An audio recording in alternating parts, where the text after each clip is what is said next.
BD news. इस वक्त की बड़ी खबर आपको बताते चले, सीएम डॉक्टर मोहन यादव का बयान।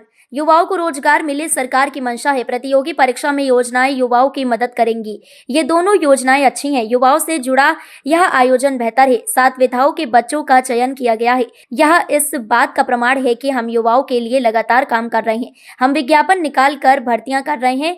1 लाख अभी 1.25 साल में भर्ती कर रहे हैं। अगले 5 साल में हम 2.5 लाख भर्तियां करेंगे। पर्यटन को लेकर सीएम डॉक्टर मोहन यादव ने कहा, पर्यटन को लेकर हम लगातार काम कर रहे हैं। हम पर्यटन के क्षेत्र में समर्थ हैं।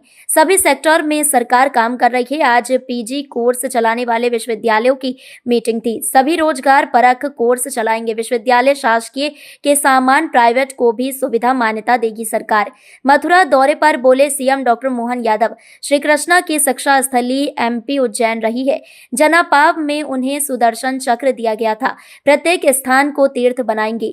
हम गोकुल जाकर श्री कृष्ण को नमन करें, संत महात्माओं को नमन करें। भगवान श्री कृष्ण के पाथे को जल्द मूर्त रूप देंगे। देखिए, हमारे लिए इस बात की प्रसन्नता है कि आज खेल एवं युवा कल्याण मंत्रालय द्वारा 2 योजनाएं सबके बीच लाई गई और उन योजनाओं के माध्यम से युवाओं को भविष्य में रोजगार मिले, अपनी प्रतियोगी परीक्षाओं में अपनी प्रतिभा के निखार के लिए सरकार के माध्यम से मदद मिले।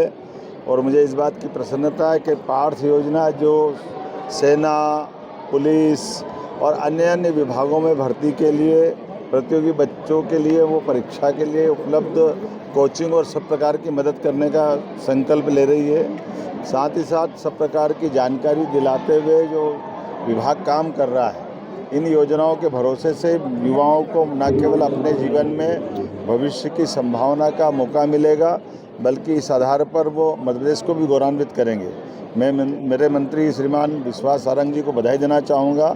अच्छी योजना और ख़ास करके 12 जनवरी युवा दिवस के पूर्व युवा शक्ति का प्रतीक और युवा महोत्सव का आज राज्य स्तरीय ये जो आयोजन किया गया, मैं उम्मीद करता हूँ कि हमारा सरकार का सभी अंगों रूप से सभी विभागों का तालमेल करते हुए खेल एवं युवा कल्याण मंत्रालय इस मामले को लीड करते हुए आगे बढ़ेगा।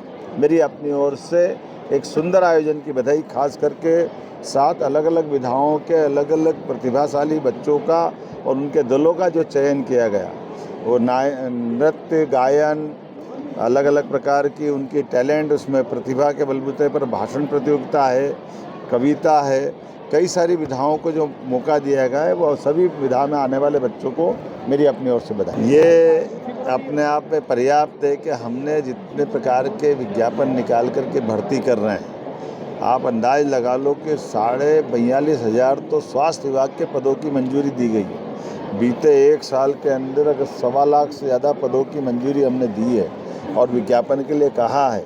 हम अपने संकल्प पत्र से बंधे हुए हैं। 1 लाख के आसपास तो भर्ती 1-1.25 साल में हम करने वाले हैं। साथ ही साथ 2.5 लाख से ज़्यादा भर्ती हम पूरे 5 साल में करेंगे। जो संकल्प पत्र में हमने आश्वासन दिया है, उसका अक्षर अक्षर हमारे लिए गीता की तरह है, हम उसका पालन करेंगे।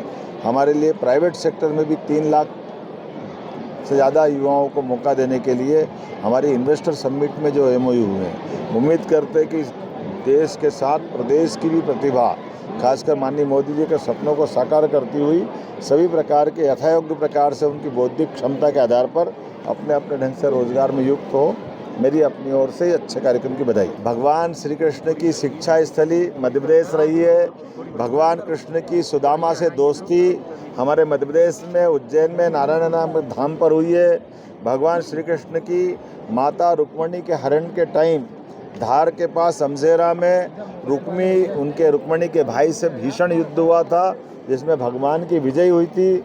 और भगवान श्री कृष्ण को जाना पाओ वो स्थान इंदौर के पास का, जहां परशुराम जी ने श्री सुदर्शन चक्र भगवान श्री कृष्ण को दिया था।